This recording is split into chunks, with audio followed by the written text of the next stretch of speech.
Seigneur, on t'invoque.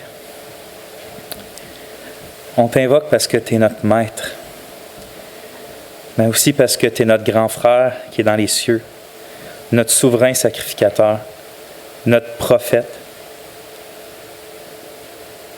Tu es notre berger, comme on vient de chanter, notre ami proche de nous, notre consolateur, notre rédempteur, notre prince, notre libérateur. C'est absolument tout ce qu'on a de besoin. On a tellement besoin de toi, oh Dieu. À chaque instant, chaque seconde de notre vie, on a besoin de toi. En ce moment, on est là tout assemblés à cause de toi, mais chacun avec des circonstances différentes. Quelque chose de différent nous attend demain. Quelque chose s'est passé de différent pour probablement chacun de nous hier. On est tous là dans des dispositions d'esprit puis de cœur différentes, avec des niveaux d'espérance différents ou des niveaux d'accablement différents. Mais Seigneur, on a un seul et même besoin. Le même, c'est toi. Puis ta grâce. Puis ta paix. Puis qu'aujourd'hui, ce message-là entre tes mains soit un message qui, moi le premier, mais pour mes frères et mes sœurs, nous fasse jouir de ta grâce puis de ta paix. De l'abondance de ta grâce et de ta paix qui se trouve en Jésus-Christ. Amen. Quel privilège, frères et sœurs, de pouvoir être encore avec vous ce matin. On va commencer tout de suite. Le verset est bien affiché en arrière de moi. 1 Pierre 1,2. 1,2, on va commencer avec ça, on va le lire ensemble. Fait que la parole de Dieu se lit comme ça. Pierre, apôtre de Jésus-Christ. Y es-tu là? OK. Pierre, apôtre de Jésus-Christ, à ceux qui vivent en étrangers dans la dispersion du Pont, de la Galatie, de la Cappadoce, de l'Asie et de la Bithynie, élus selon la préconnaissance de Dieu le Père, en sainteté de l'Esprit, pour l'obéissance et l'aspersion du sang de Jésus-Christ, que la grâce et la paix vous soient multipliées. Amen. Frères et sœurs, on a passé plusieurs messages sur ces deux versets-là.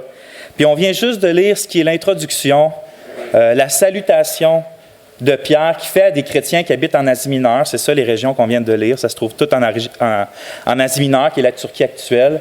Puis il écrit cette lettre-là pour encourager, pour fortifier, pour consoler des frères qui, à cause de leur foi, vivent des grandes difficultés puis de la persécution.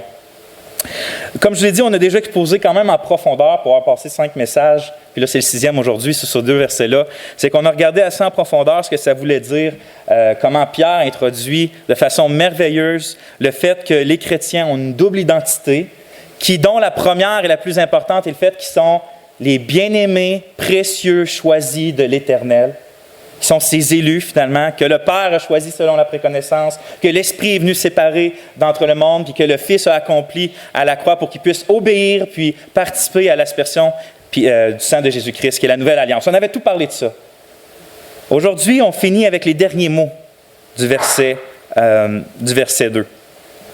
Puis, ces mots-là qui est que la grâce et la paix vous soient multipliées, on a souvent tendance à les lire rapidement, à passer, on a lu la grande introduction, que la grâce et la paix, OK, on a entendu ça souvent, puis on passe à d'autres choses parce qu'on pense que c'est peut-être pas si important que ça. Au contraire, moi, je pense que ces petits mots-là, que la grâce et la paix, et vous soient multipliés, sont très, très profonds, puis vraiment, vraiment importants.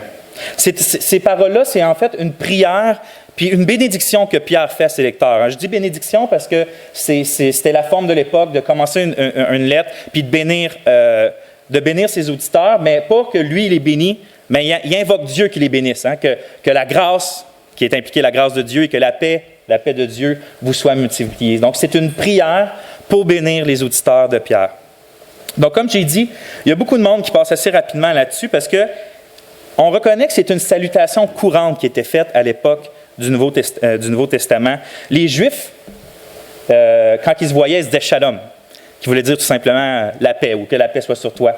Les Romains, qui étaient dans une culture grecque, utilisaient un terme grec qui s'apparente ou qui était très proche du mot qui veut dire « grâce ».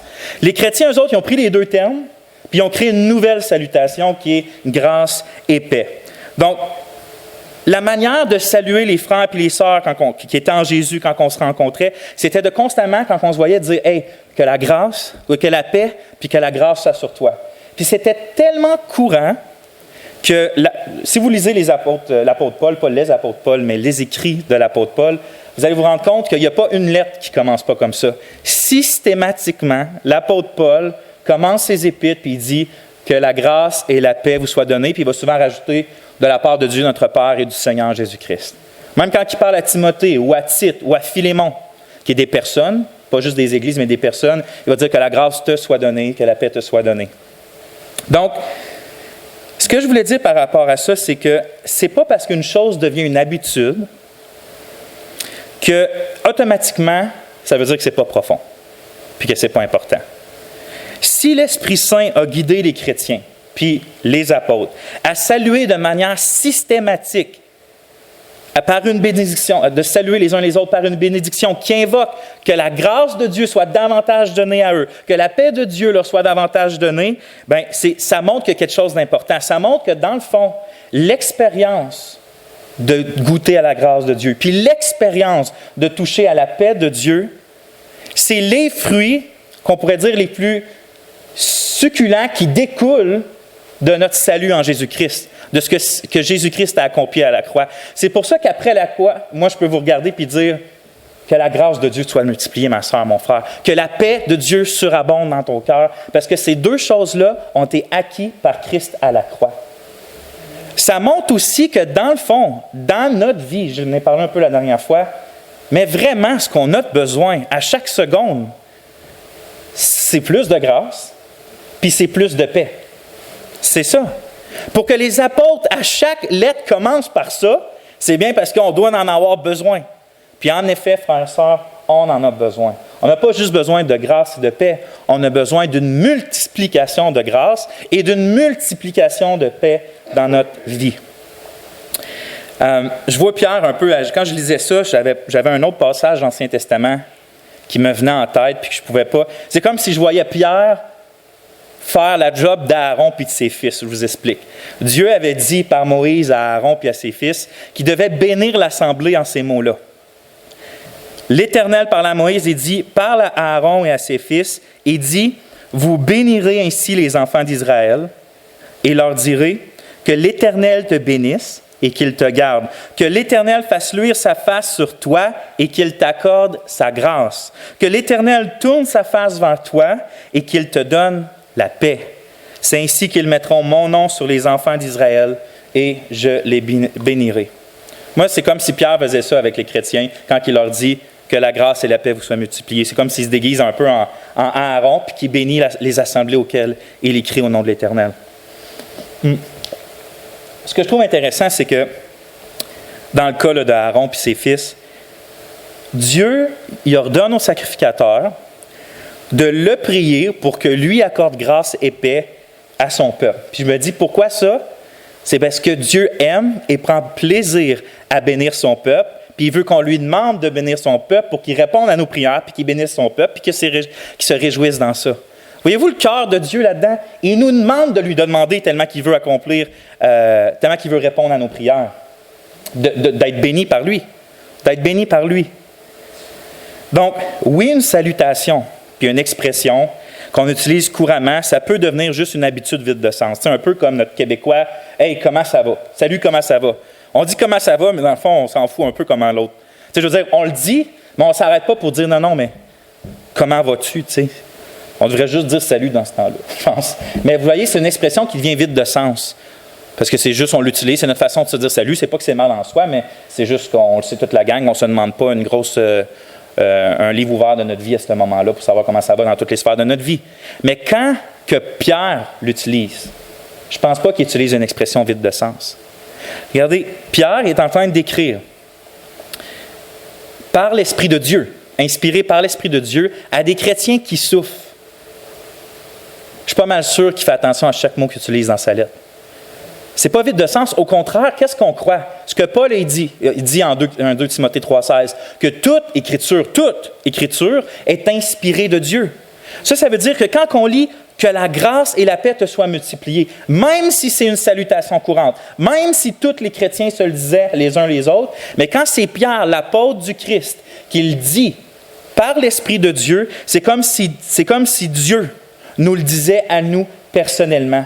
C'est la même façon que quand Dieu a ordonné à Aaron de bénir le peuple en le priant de le bénir, mais là, Pierre, il se tient un peu à la place d'Aaron, puis il nous bénit, puis il prie Dieu de nous bénir, parce que Dieu lui a demandé de nous bénir comme ça, par la grâce puis la paix. Dieu veut prendre plaisir en répondant à cette prière-là que Pierre fait.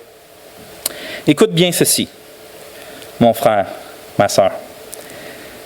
Le grand et seul Dieu, le Créateur de toutes choses visibles, de toutes choses invisibles, le seul Dieu juste, saint au-dessus de toutes nos pensées, le seul juge, le seul roi des rois, celui-là, il te regarde aujourd'hui, puis il dit à toi personnellement, mon enfant, que ma grâce te soit multipliée, que ma paix te soit multipliée en abondance. Quand on lit ça, c'est comme ça qu'on doit le voir. Parce que c'est l'Esprit Saint au travers Pierre qui nous parle, pas juste à eux, l'Asie mineure, pas juste aux chrétiens qui ont suivi après eux, mais à toutes les générations de chrétiens qui allaient croire en Christ, puis croire que la parole de Dieu, c'est la parole de Dieu pour eux. C'est juste merveilleux.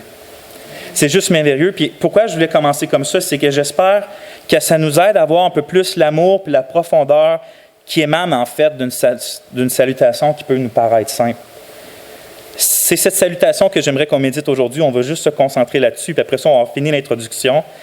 Donc, mon message va aller un peu comme ça. Premièrement, j'aimerais ça qu'on médite le fondement ou les fondements sur lesquels Pierre s'appuie pour être capable de prier avec assurance et espérance que Dieu donne plus de grâce, puis Dieu donne plus de paix.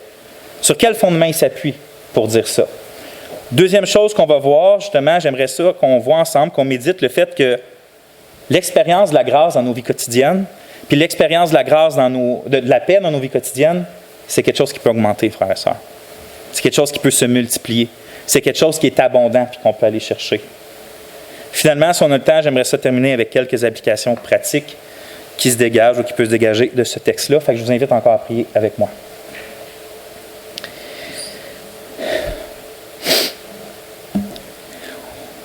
Dans tes Écritures, on dit que tu es 3 fois saint. J'aimerais ça pouvoir affirmer aussi, Seigneur, que tu es 3 fois gracieux. Parce que tu es gracieux. Si bon envers nous. Éclaire-nous par ta parole. Amen.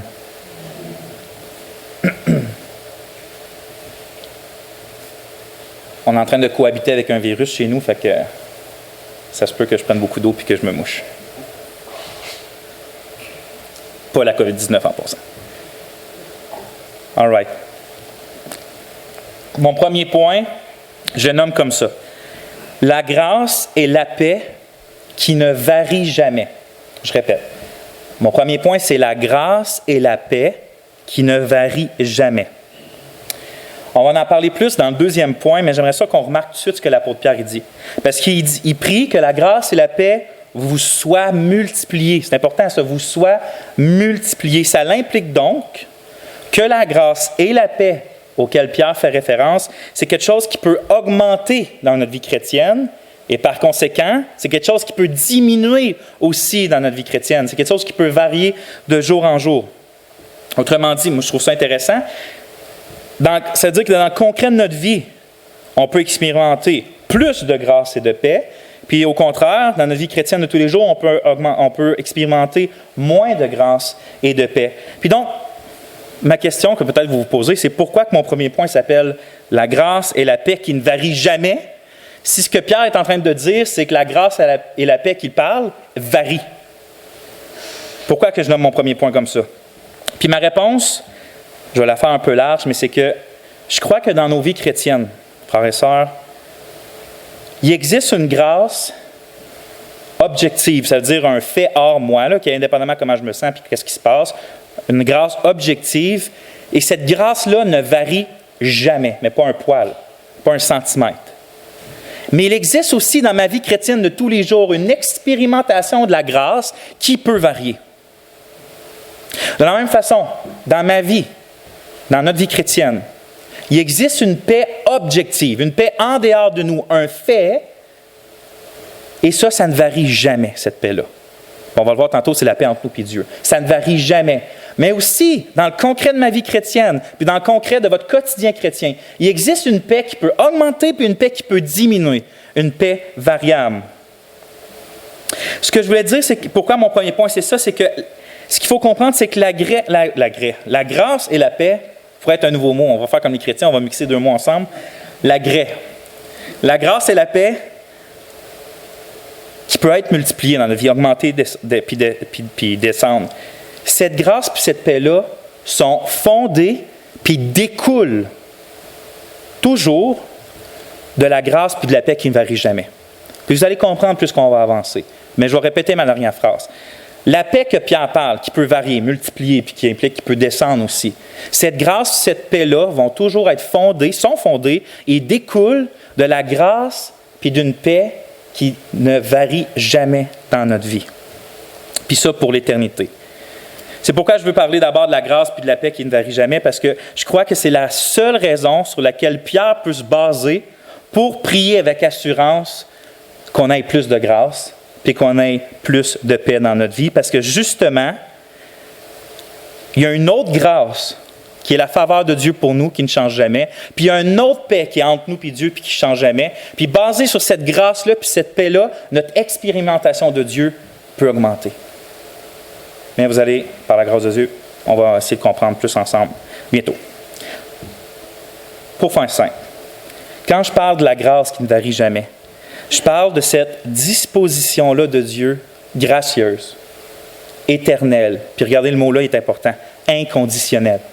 C'est-à-dire qu'il n'y a pas de condition en dehors de Dieu qui fait qu'il nous donne cette grâce-là. Donc, je répète, cette grâce-là qui ne varie pas, c'est cette disposition-là que Dieu a envers nous, une disposition éternelle, une disposition gracieuse, une disposition inconditionnelle de nous sauver, de faire de nous son peuple par Jésus-Christ, puis ça pour toujours. Quand je parle de la grâce qui ne varie pas, c'est celle-là. C'est cette disposition que Dieu a envers nous. Ça ne change jamais. Puis quand je parle de la paix qui ne varie jamais, je parle de la paix que Jésus-Christ, par sa vie, sa mort, sa descente, sa résurrection d'entre les morts et son ascension dans les cieux, nous a acquis par notre réconciliation avec Dieu le Père, avec Dieu. Cette paix-là, ce n'est pas un sentiment, ce n'est pas quelque chose qui change selon les circonstances, ce n'est pas quelque chose qui varie, cette paix-là demeure et demeurera toujours entre nous et Dieu. Il est impossible donc que quand Pierre il dit « Je prie que la paix, que la grâce et la paix soient multipliées dans votre vie », c'est impossible qu'il parle de ce que je viens de parler, de cette paix-là, puis de cette grâce-là, parce que ces deux choses-là ne peuvent pas être multipliées plus qu'ils le sont déjà dans notre vie en tant que fils et filles de Dieu. Puis écoutez bien pour vous le montrer, ce que Pierre dit dans Romains 5, pas Pierre, mais Paul dit dans Romains 5, versets 1 et 2. On va passer un petit bout là-dedans. Romains 5, les deux premiers versets.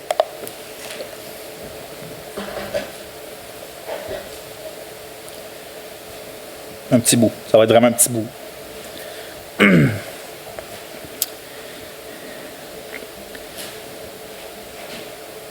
Donc, Romains 5. On va lire ensemble les versets 1 et 2. Ayant donc été justifiés sur la base de la foi, écoutez bien, nous avons la paix avec Dieu par notre Seigneur Jésus-Christ, par qui aussi nous avons trouvé accès par la foi à cette grâce dans laquelle nous sommes et nous nous glorifions dans l'espérance de la gloire de Dieu. On voit deux choses là-dedans que j'aimerais faire sortir. Premièrement, on voit une grâce invariable. Quand Paul écrit que par Jésus-Christ, on a un accès dans cette grâce ou dans cette faveur dans laquelle nous sommes, il utilise un verbe, un mot qui parle de plus, qui parle de quelque chose de solide, quelque chose qui demeure, quelque chose de permanent. Dans le fond, c'est comme s'il dit que par Jésus-Christ, on est entré dans la pièce ou dans la sphère de la grâce de Dieu, puis que comme un arbre, on a été planté solidement puis profondément dans cette salle de grâce-là, puis qu'on ne peut pas en bouger, qu'on demeure là pour toujours. Finalement, il est en train de dire qu'on demeure puis qu'on va demeurer dans cette grâce-là dans laquelle on a accès par Jésus-Christ. C'est ça le temps de verbe ou le verbe qui l'utilise. C'est pour ça que je dis que Pierre, dans le verset qu'on expose aujourd'hui, il ne peut pas parler de cette grâce-là quand il dit qu'elle soit multipliée. Parce qu'il est impossible, frères et sœurs, mais il faut se mettre ça dans la tête, il est impossible que Dieu veuille plus nous sauver qu'il le veut déjà. Il est impossible que Dieu désire plus notre bien-être en Christ qu'il le désire maintenant et pour toujours. Il est impossible que Dieu nous aime plus, qu'il nous aime présentement et qu'il va nous aimer pour l'éternité. Cette grâce-là de Dieu, comme je l'ai dit tantôt, est inconditionnelle. Elle est basée sur aucune autre condition que l'émanation de sa miséricorde pour nous depuis toujours. Comme Paul va le dire en Romains 9,15, il dit, en parlant de Dieu, c'est Dieu qui parle, « Je ferai miséricorde à qui je ferai miséricorde, et j'aurai compassion de qui j'ai compassion. Ainsi donc, cela ne dépend ni de celui qui veut, ni de celui qui court, mais de Dieu qui fait miséricorde. » Vous voyez, quand je parle d'inconditionnel, on va voir tantôt que la grâce que Pierre parle, c'est une grâce conditionnelle, parce qu'il faut courir puis la vouloir. Mais la grâce sur laquelle on se tient, puis qui ne change pas de jour en jour jusque dans l'éternité, puis pour l'éternité, c'est une grâce qui est inconditionnelle. Il ne faut pas courir pour l'avoir, il ne faut pas vouloir pour l'avoir. C'est une grâce que Dieu nous donne. Ça ne dépend pas de nous, ça dépend de lui. Puis il nous l'a donné en Jésus-Christ. Il est crucial de comprendre ça parce que même si notre expérience de la grâce de jour en jour, des fois on fait 5 pas en avant, 6 pas en arrière, 3 pas en avant, 2 pas en arrière. Des fois c'est tough, des fois c'est facile, des fois c'est décourageant, des fois c'est jubilant. Peu importe ces conditions-là, la grâce sur laquelle on est fondé, elle ne change pas. Mais jamais. Ensuite, en Romains 5 encore, Paul il parle de la paix invariable. Il ne dit pas simplement qu'on est fondé sur une grâce invariable, mais il dit aussi que par Jésus-Christ, nous avons la paix avec Dieu. Il dit, ayant donc été justifiés sur la base de la foi, nous avons la paix avec Dieu par notre Seigneur Jésus-Christ. Cette paix-là qui parle, ce n'est pas le calme intérieur, ce n'est pas la paix d'esprit. Ce n'est pas de cette paix-là qu'il parle. Il parle d'une paix objective, une paix en dehors de nous, une paix qui a été établie entre nous et Dieu. Il parle de notre réconciliation avec Dieu. C'est ça qu'il va dire encore au chapitre 5, juste un peu plus loin, au verset 10. Il dit, « Lorsque nous étions ennemis, en parlant de nous, nous avons été réconciliés avec Dieu par la mort de son Fils. » Donc, cette paix-là qui parle en Romains 5, c'est une paix, comme j'ai dit tantôt, historique, c'est une paix invariable. C'est un fait. Il n'y a plus de guerre entre nous et Dieu. Ça n'existe plus, la guerre entre nous et Dieu. Dieu n'est plus jamais en colère contre nous, d'une colère, je parle d'un juge qui veut nous détruire. Puis nous aussi, qui sommes en Christ, on ne méprise plus Dieu. On l'aime d'une façon bien imparfaite, mais on l'aime, puis on veut sa gloire d'une façon bien imparfaite, bien sûr. Mais il n'y a plus d'inimitié entre nous et Dieu. Ainsi, il est certain que dans notre passage aujourd'hui, Pierre, que ce soit par rapport à la grâce ou à la paix, quand il dit qu'elle soit multipliée, il ne veut pas non plus dire que je veux que votre réconciliation avec Dieu abonde plus. Il ne peut pas vouloir dire ça. Parce qu'on ne peut pas être plus réconcilié avec Dieu. On ne peut pas être plus en paix avec Dieu. Tu es soit pleinement réconcilié avec Dieu, ou soit que tu ne l'es pas. Il n'y a pas de zone grise ici. C'est noir ou c'est blanc. Tu es en paix avec Dieu ou tu ne l'es pas. L'expérience de la paix de Dieu, du calme de l'esprit puis de la paix le calme de cœur, ça peut changer. Mais pas le positionnement qu'on a devant Dieu en Jésus-Christ. En fait, ce que Pierre il dit dans notre passage, c'est quelque chose qui n'est pas étranger au reste du Nouveau Testament, frères et sœurs. C'est quelque chose qu'on voit partout. Simplement dit, il parle des diverses manifestations de la grâce de Dieu dans notre vie quotidienne, puis des diverses manifestations de la paix de Dieu dans nos vies quotidiennes qui vont s'élever au-dessus de toutes circonstances. La grâce de Dieu dans le Nouveau Testament, là, ça peut être bien des choses. Des fois, elle est décrite comme une puissance qui agit en nous pour nous faire marcher à la ressemblance de Christ. Des fois, elle est décrite comme quelque chose qui va nous aider à se contenter dans la situation dans laquelle on est, qui va suffire à notre situation, comme Dieu va dire à Paul avec son écharpe dans la chair. Ou quand Paul va dire, par la grâce de Dieu, je suis celui que je suis. Mais il va dire, la grâce de Dieu avant moi n'a pas été vaine, plus que j'ai œuvré plus que tous, en parlant des autres apôtres. Fait qu'on voit que la grâce de Dieu, c'est aussi quelque chose qui agit en nous. C'est quelque chose qu'on peut poursuivre, c'est quelque chose qu'on peut négliger, comme on le lit tantôt, Gérard a prié dans Hébreux 13, 12-13, je crois, qui dit, ne vous privez pas de la grâce de Dieu.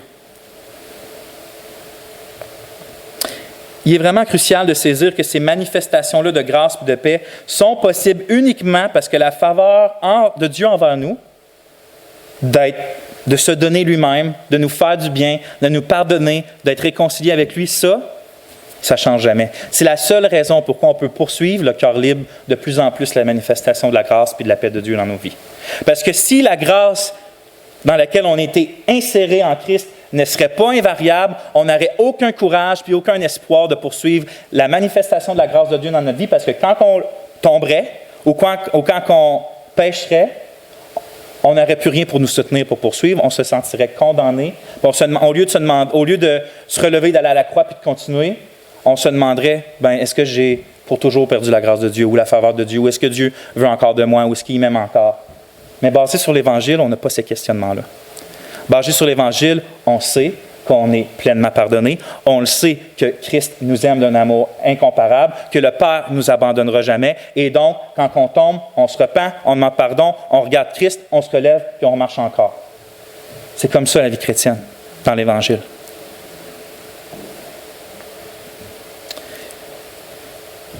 Ça m'amène à une question.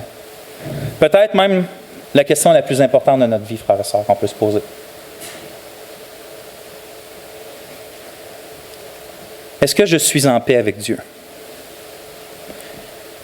Est-ce que tu es en paix avec Dieu? Voyez-vous, il est crucial de répondre à cette question-là puis de la poser, parce que quand Pierre, lui, écrit que la grâce et la paix vous soient multipliées, il prend pour acquis que ses lecteurs sont des chrétiens qui sont déjà réconciliés avec Dieu. Parce que si ce ne serait pas le cas, la première chose qu'il prierait, ce n'est pas « je veux que la grâce puis la paix paisible de tous les jours abondent dans leur cœur ». Non, il ferait « non, Seigneur, je prie qu'ils soient réconciliés avec toi ». C'est ça qu'il prierait en premier. Est-ce que toi, tu es réconcilié avec Dieu? Pose-toi la question, est-ce que tu es réconcilié avec Dieu? Parce que sinon, tu vas la chercher, la tranquillité de l'âme. Puis tu vas la chercher toute ta vie, puis tu vas la chercher jusqu'à épuisement, mais tu vas la chercher en vain. Tu vas la chercher en vain parce que tu ne vas pas la trouver ailleurs qu'en Dieu. Puis dans une réconciliation avec Dieu. Puis peut-être que tu penses, je ne suis pas en guerre avec Dieu. J'en veux pas à Dieu. Fait que je n'ai pas besoin d'être réconcilié avec lui, mais c'est juste faux. C'est juste pas vrai. C'est un mensonge qui vient tout droit de l'enfer. C'est pas vrai qu'on n'est pas en guerre avec Dieu, même si on n'en est pas conscient. On vit tous comme si on serait les maîtres et les rois de notre propre vie. On détermine nous-mêmes ce qui est bien puis ce qui est mal, puis ça change au gré de comment on grandit en tant qu'être humain. On est tous toujours en train de se faire un Dieu ou des dieux selon notre propre image, à notre ressemblance, qui aiment ce qu'on aime, qui n'aiment pas ce qu'on n'aime pas, puis qui sont puissants pour faire ce qu'on veut faire. Puis quand on rencontre le seul vrai Dieu, ou on se fait parler du seul vrai Dieu saint et juste, on le méprise. On le méprise s'il n'est pas selon Dieu qu'on a fait à notre propre image. Si on en était capable même, on se débarrasserait de Dieu. On le tuerait si on serait capable en tant qu'être humain, si on pourrait l'enlever de notre vie. La preuve, quand Dieu est venu dans la personne de son Fils, puis qu'il s'est incarné en être humain pour venir nous sauver, est-ce que la terre entière s'est jointe, puis est allée l'adorer, puis l'accueillir à bras ouverts, puis dire « Enfin, Dieu est là » ? Dans Jean 1, c'est écrit, Jean 1, 11, en parlant de Christ qui est la lumière, elle est venue chez les siens, et les siens ne l'ont point reçue. Dans Jean 3, 19, encore en parlant du Christ, qui est la lumière étant venue dans le monde, regardez bien ça, les hommes ont préféré les ténèbres à la lumière parce que leurs œuvres étaient mauvaises. Car quiconque fait le mal haït la lumière et ne vient point à la lumière de peur que ses œuvres ne soient dévoilées. Ce dernier verset-là qu'on vient de lire, il est significatif parce qu'il montre que notre rejet de Christ a comme cause profonde le fait que sa beauté parfaite, l'éclat de sa sainteté, de sa justice, de sa sagesse est si parfaite que ça nous montre le contraste de nos pensées puis de nos actions corrompues. Fait qu'on préfère se sauver le plus loin possible de lui que de venir à lui pour être exposé. Alors Christ dit, ceux qui viennent à lui, qui viennent dans la lumière pour faire exposer leurs œuvres, même s'ils sont mauvais, c'est ceux qui reçoivent le pardon de leurs œuvres. Mais en nous-mêmes, on préfère fuir que de faire face à qui qu'on est vraiment devant Dieu. Autrement dit, La réalité, c'est que personne sur la terre, à moins d'un miracle, a la paix avec Dieu. Puis parce que jusqu'à dans le plus profond de notre moi, le plus profond de qui qu'on est en tant qu'être humain, nous sommes des pécheurs rebelles et condamnés. Justement, par Dieu. Notre conscience le sait. Pour ceux qui ont une conscience un peu plus ouverte, ils savent qu'ils doivent rendre des comptes et ne sont jamais tranquilles. Ou ceux qui apaisent leur conscience par diverses choses. Mais la Bible est claire, car tous sont péchés et sont privés de la gloire de Dieu. En réalité, il y a un fossé énorme entre des pécheurs condamnés et un Dieu saint, puis un fossé que personne ne peut traverser. Mais il faut faire très attention parce que la plupart du temps, quand on commence à entendre la réelle condition de notre âme, puis que notre cœur, puis notre conscience deviennent conscients, notre conscience devienne consciente, c'est bien le cas de le dire, mais notre cœur et notre conscience se mettent tellement à trembler d'angoisse devant la réalité de qui qu'on est devant le Dieu saint qu'on va chercher à la faire taire. On va chercher à se compter des mensonges nous-mêmes sur la réalité de ce qui se passe dans notre cœur ou dans notre vie par rapport à Dieu. Au point où, pour l'apaiser, regardez comment Dieu parle en Deutéronome, chapitre 29. Il dit que personne, après avoir entendu les paroles de cette alliance contractée avec serment, ne se glorifie dans son cœur et ne dise « J'aurai la paix, quand même je suivrai les penchants de mon cœur et que j'ajouterai l'ivresse à la soif. » Même si je ferais ce que je veux, même si je suivrais les penchants de mon cœur, je vais l'avoir la paix. Ce n'est pas juste d'obéir à Dieu ou d'être réconcilié avec Dieu qui va me la donner. Regardez ce que Dieu dit. Il dit « L'Éternel ne voudra point les pardonner. » Mais alors la colère et la jalousie de l'Éternel s'enflammeront contre cet homme. Toutes les malédictions écrites dans ce livre reposeront sur lui et l'Éternel effacera son nom de dessous les cieux. Il n'y a vraiment aucune paix dans la satisfaction de nos péchés. Ça n'existe pas, ça. C'est un mensonge. Jésus a dit que celui qui pratique le péché est esclave du péché. Il n'y a aucune paix, liberté, joie dans l'esclavage du péché. Il n'y a que mort et destruction et l'attente terrible d'un jugement qui s'en vient. Mais le pire, c'est que, mettons que par la grâce de Dieu, notre âme commence à s'éveiller à sa condition désastreuse, commence à voir le vrai vide qu'il y a dans son cœur, puis l'angoisse de son âme quand il pense à la vie après la mort. Alors, on dirait que tout le monde entier, puis le système du monde s'unit dans un même effort pour essayer de convaincre cette personne-là que finalement, tout va bien aller. Tu n'as pas besoin de t'inquiéter sur surtout pas l'état de ton âme, surtout pas à Dieu, surtout pas à la vie après la mort. Pense pas à ces choses-là. Concentre-toi sur toi-même. Fais tes petites choses, puis ça va bien aller. Puis ce qui passait dans le temps de Jérémie, avec le peuple de l'Ancienne Alliance, il se passe encore aujourd'hui. Jérémie 6,14. « Ils pensent à la légère la plaie de la fille de mon peuple. Paix, disent-ils. Il n'y a point de paix. » C'est ce que Dieu répond. Je répète donc ma question. Est-ce que tu es réellement en paix avec ton Dieu? Puis si je pose encore la question, c'est que, dans le fond, je veux que tu saches que la paix parfaite avec ce Dieu-là que je décris depuis tantôt, malgré le fait que nous sommes qui nous sommes dans nos péchés et que Dieu est qui qu'il est dans sa sainteté, il existe un moyen que Dieu a pourvu d'être en parfaite harmonie puis paix avec Dieu. C'est ça la bonne nouvelle. Dieu dit dans Ésaïe 27, « Je les consumerai tous ensemble, à moins qu'on ne me prenne pour refuge et qu'on fasse la paix avec moi, qu'on fasse la paix avec moi. » Il répète 2 fois. En hébreu, c'est-à-dire, il met l'emphase dessus beaucoup. Comprends que si tu me prends pour refuge et que tu fais la paix avec moi, je ne te consumerai pas, je ne te détruirai pas. Le Dieu contre lequel on a péché, le Dieu contre lequel on est en guerre, le Dieu qui est en colère entre nous, c'est le même Dieu gracieux qui nous invite à aller prendre un refuge en lui, puis d'être en paix avec lui, puis d'être réconcilié avec lui. Puis ce seul refuge-là que Dieu a donné, c'est son Fils Jésus-Christ, qui, quand on lit Isaïe 53, environ 700 ans avant sa venue, est prophétisé en ces termes-là, « Étant blessé pour nos péchés, brisé pour nos iniquités, le châtiment qui nous donne la paix, est tombé sur lui. Et c'est par ses meurtrissures que nous sommes guéris. Nous étions tous errants comme des brebis, chacun suivait sa propre voie, et l'Éternel a fait retomber sur lui l'iniquité de nous tous. »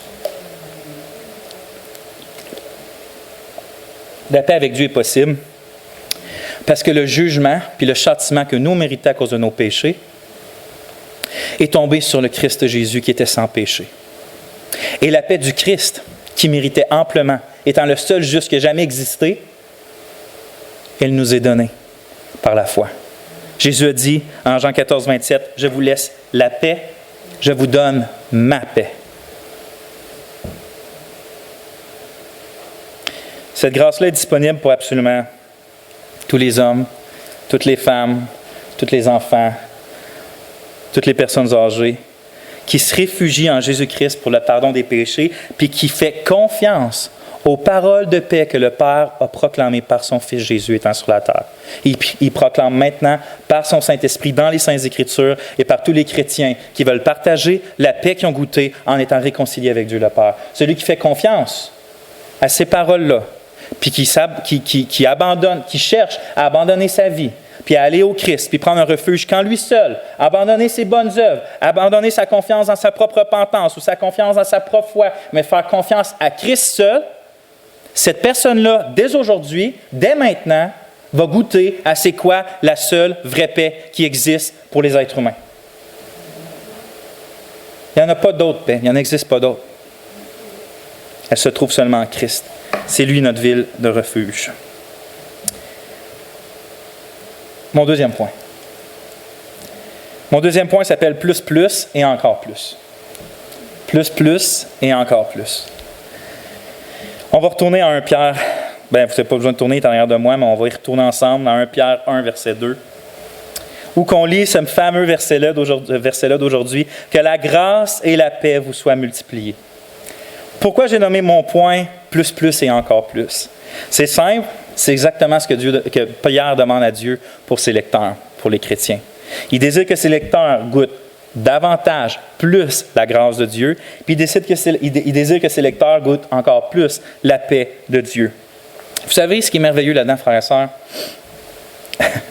C'est que si Pierre demande une multiplication de la puissance de la grâce dans notre vie, puis la multiplication d'une douce assurance que cause la paix de Dieu dans nos cœurs et dans nos pensées, c'est parce que c'est quelque chose qui est possible d'avoir. Si Pierre le demande, c'est que c'est quelque chose qui est possible d'avoir. Ici, c'est quelque chose qui est possible d'expérimenter davantage. C'est-à-dire que c'est quelque chose qu'on doit poursuivre davantage, qu'on doit être passionné pour davantage. Est-ce que vous trouvez, moi en tout cas, je ne sais pas si vous allez être d'accord avec moi, mais des fois j'ai l'impression que nous, puis je parle vraiment, je m'inclus fortement là-dedans, on agit trop souvent comme si notre vie chrétienne, en fait, comme si on avait absolument tout expérimenté puis connu ce qu'il fallait sur Dieu puis son Fils puis la vie chrétienne au moment de notre conversion. Je veux dire, on s'est converti puis on a tout expérimenté ce qu'il y avait expérimenté là. Puis après ça, on continue sur un an d'aller. Des fois, j'ai l'impression qu'on agit comme ça. La grâce de Dieu m'a sauvé, puis maintenant j'ai la paix avec Dieu. Puis ça, c'est vrai. Écoutez-moi, c'est merveilleusement vrai, ça. C'est glorieusement vrai, ça, que la grâce de Dieu m'a sauvé puis que j'ai maintenant la paix avec Dieu. Mais, frères et sœurs, il y a encore plus que ça. Il y a plus et plus encore que juste une grâce qui m'a amené à Christ puis que maintenant il m'a donné la paix. Il y a plus que ça que la Bible dit. Dieu nous a donné la grâce en Jésus-Christ pour qu'on ait la paix avec lui, oui. Mais ça, dans le but, frères et sœurs, qu'on puisse aller à lui pour goûter plus, savourer plus, expérimenter plus, puis ça de toujours plus, de façon succulente, qui est Dieu pour nous. Vous voyez, fait que la grâce et la paix, ce n'était pas l'aboutissement de toute chose. C'était le début de toute chose. Autrement dit, Dieu il a préparé un magnifique puis éternel festin de bonheur pour nous. OK? La conversion, c'était les deux portes qui s'ouvraient pour qu'on rentre puis se refermaient. Ça, c'est la conversion. Je ne sais pas comment l'exprimer d'une façon différente.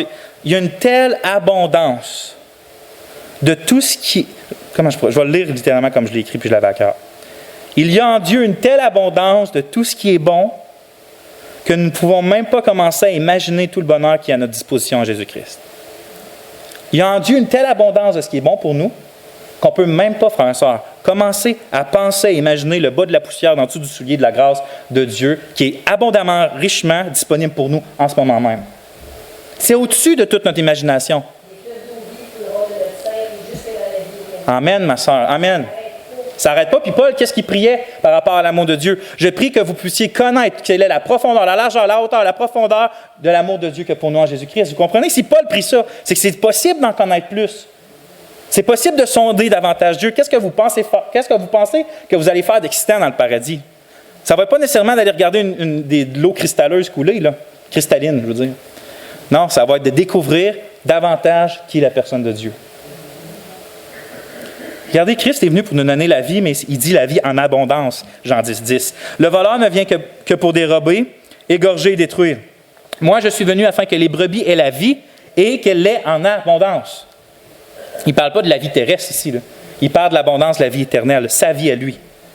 Regardez ailleurs, Christ nous dit qu'il nous donne le Saint-Esprit, mais qu'il nous le donne en abondance. C'est Paul qui écrit dans Tite 3, je vous le lis.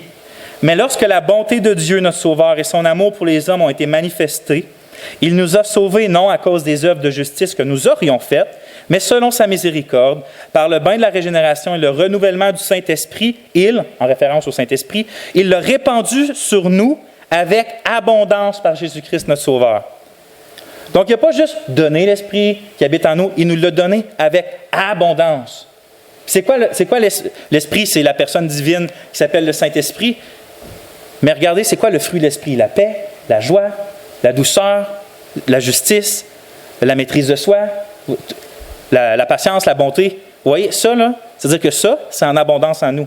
Il est disponible en abondance. Pas en nous, mais dans le Saint-Esprit qui habite en nous.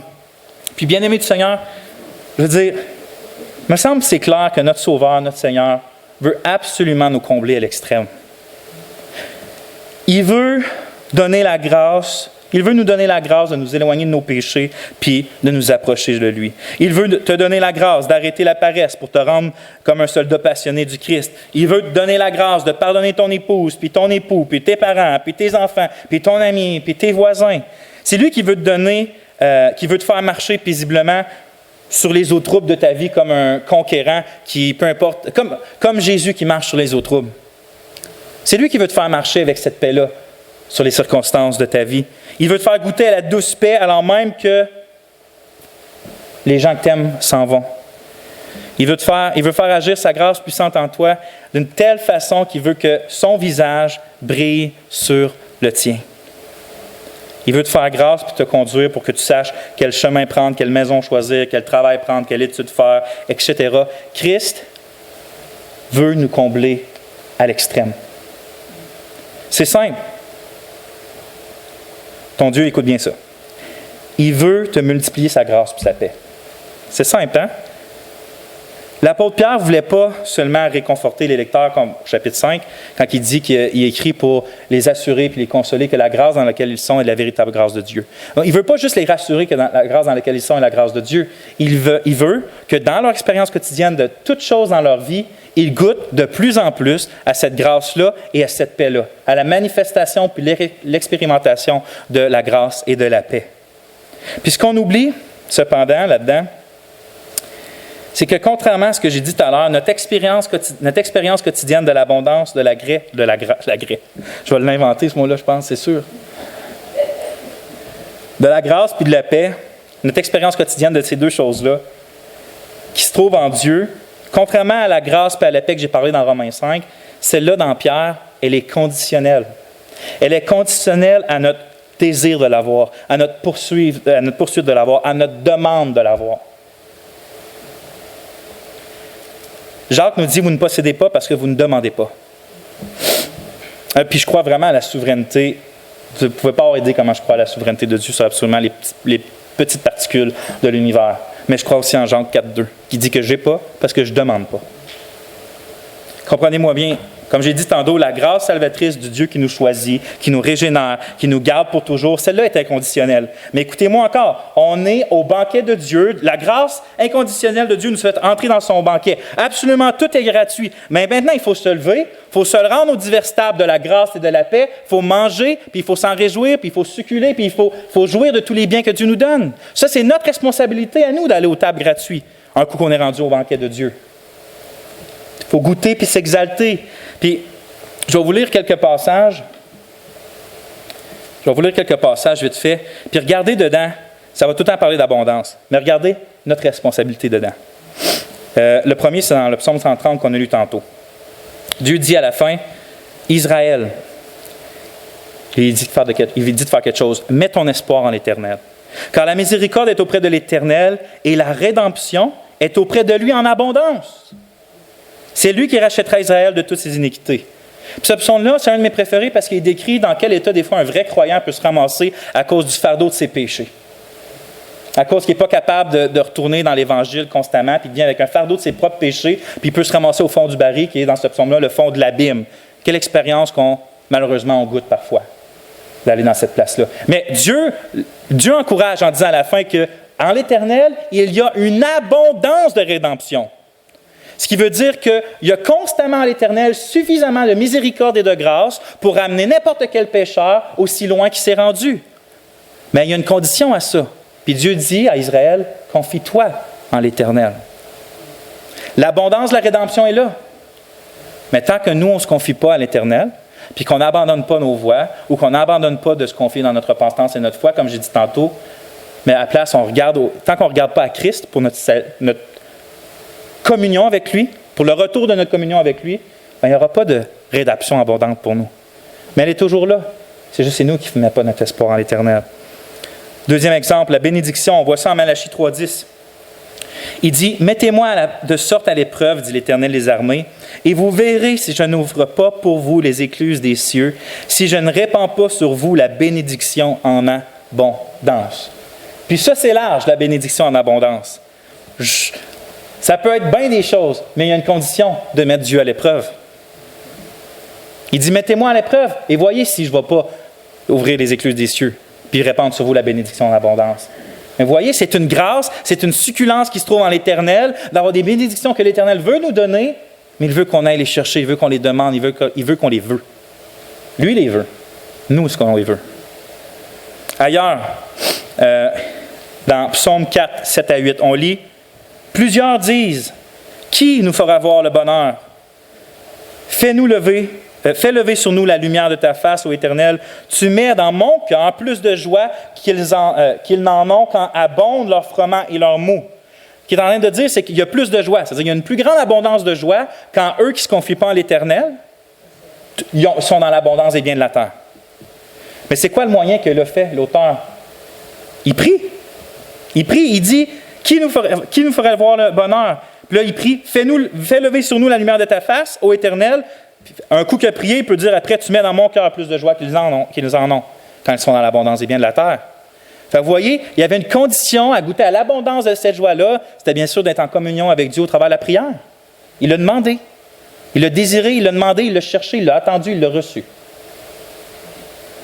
Puis, il ne faut pas avoir crainte, frères et sœurs. Des fois, on est comme, ouais, mais j'ai pas grand-chose, j'ai pas beaucoup de foi pour aller à Dieu, j'ai pas beaucoup de zèle non plus pour chercher, mais n'ayons pas peur parce que allons avec Dieu avec nos quelques pains puis nos quelques poissons, qui est notre petite foi puis notre petit zèle, puis voyons quel miracle il va faire en les multipliant, comme il a fait avec les petits pains puis les poissons des disciples. S'il est capable de faire ça avec la nourriture, qui est pas mal moins important pour notre âme que la joie, la paix et la grâce, combien plus il va le faire avec ce qui lui-même a le plus de plaisir à donner. On finit une minute rapide avec quelques applications. Je ne les dirai pas toutes, mais je vais en dire 3. En fait, je ne les ai pas toutes écrites, fait que je ne peux pas toutes les mettre. Je me suis réservé à 3. C'est une grâce que je vous ai faite. Quelques applications. La première, Pierre, quand il commence son épître, la chose la plus importante qu'il désire pour ces chrétiens-là qui vivent la souffrance, certains sont chassés peut-être de leur travail, de leur ville, il y a plein de choses, peut-être qu'il y en a qui manquaient de quoi que ce soit. Tu sais, je veux dire, il y avait plein de difficultés, mais la chose que lui demande à Dieu pour eux, qu'il trouve le plus important, par l'Esprit de Dieu de demander, c'est une abondance de grâce et de paix. L'application qui est là pour nous, c'est est-ce que, frères et sœurs, la priorité dans nos prières pour nous-mêmes et la prière pour nos enfants, nos époux, nos familles, pour l'Église, pour la ville, c'est d'abord une abondance de grâce et de paix. Tu sais, je sais, en tant que parent, on prie pour la sécurité de nos enfants, c'est sûr. On prie pour leur futur époux. Tu sais, c'est tout correct. Mais la priorité, est-ce que c'est qu'ils goûtent abondamment plus à la grâce et à la paix qui est disponible pour eux en Jésus-Christ? Première application. Deuxième, s'il nous faut poursuivre la grâce et la paix, comme on le voit dans le Pierre, qui est impliqué en Pierre, il faut le faire selon les moyens que Dieu donne lui-même. C'est clair, il ne faut pas le faire selon notre propre imagination. Et de là, l'importance des messages que Gérard a fait dernièrement sur les moyens de grâce. Dieu a pourvu à des moyens de s'approcher de lui. Il a pourvu à des moyens de goûter plus à sa grâce, de plus à sa paix, plus à ses bénédictions. Puis c'est les moyens qu'il donne, il les donne dans les Écritures. C'est les moyens qu'on sait tous. Que ce soit la prière, la méditation, retenir les Écritures, que ce soit étudier les Écritures, que ce soit d'être en église locale, que ce soit chanter en église locale, chanter tout seul, que ce soit de passer du temps seul, que ce soit tous les moyens de grâce que Dieu donne. La confession des péchés, le jeûne. Il y a toutes sortes de moyens que Dieu donne. Cherchons Dieu au travers de ces moyens-là, pas d'autres. Troisième application, si Dieu nous commande de le poursuivre, c'est qu'il promet de nous combler. Quand Augustin disait, Dieu rend-moi capable de faire ce que tu me demandes. Il disait, Dieu nous rend capable de faire ce qu'il nous demande de faire. Puis encore là, si Dieu nous demande de le prier comme il a dit à Aaron, puis comme il le fait au travers de son Saint-Esprit en Pierre, si Dieu dit que ma grâce te soit multipliée, puis que ma paix te soit multipliée, puis qu'il dit, attache-toi à moi, comme Job, un ami de Job disait à Job, attache-toi à l'Éternel et tu auras sa paix et le bonheur t'accompagnera. Si Dieu nous communique ça, c'est qu'il veut le faire. Ce qui veut dire que, comme Jésus a dit dans Matthieu, demandez et l'on vous donnera, cherchez et vous trouverez, frappez et l'on vous ouvrira. Car quiconque demande reçoit, celui qui cherche trouve et l'on ouvre à celui qui frappe. Toutes vous autres qui êtes là aujourd'hui, mais absolument toutes vous autres. Dieu désire te combler de grâce et de paix. Il le désire, puis ce n'est pas un mensonge, je ne le dis pas de ma propre autorité, c'est partout dans les Écritures. C'est le Dieu qui te poursuit. Veux-tu le poursuivre en retour? Tu vas le trouver, c'est sûr. On va prier là-dessus, frère et sœur. Éternel, merci. Merci parce que j'ai l'impression qu'on pourrait sonder des Écritures tout le reste de notre vie. Ça fait 6 messages qu'on fait sur ton introduction en Pierre, puis j'ai l'impression qu'on a juste vu la poussière de tes grâces qui se trouve dans chaque verset de ta parole. Que ta grâce soit sur nous, Seigneur. Oui, que ton visage brille sur nous. Comble-nous de tes bienfaits. On les désire, on les veut, Seigneur. C'est ce qu'on a de besoin. On a soif de toi. Pardon quand on éteint cette soif-là, quand on ne croit plus qu'elle peut être comblée, quand on se tourne vers des choses qui nous empoisonnent plus qui nous remplit de nourriture ou de breuvage. C'est toi seul notre nourriture. C'est toi seul notre breuvage. Puis on vient à toi pour recevoir de toi selon tes promesses. C'est pourquoi, Seigneur, bénis chacune des personnes qui est ici. Bénis-les de ta face, de ta grâce et de ta paix. Que ceux qui ne t'avaient pas réconciliés avec toi le soient dès aujourd'hui, qu'ils rentrent dans leur placard, dans le placard de leur cœur, qu'ils crient à toi et qu'ils te trouvent.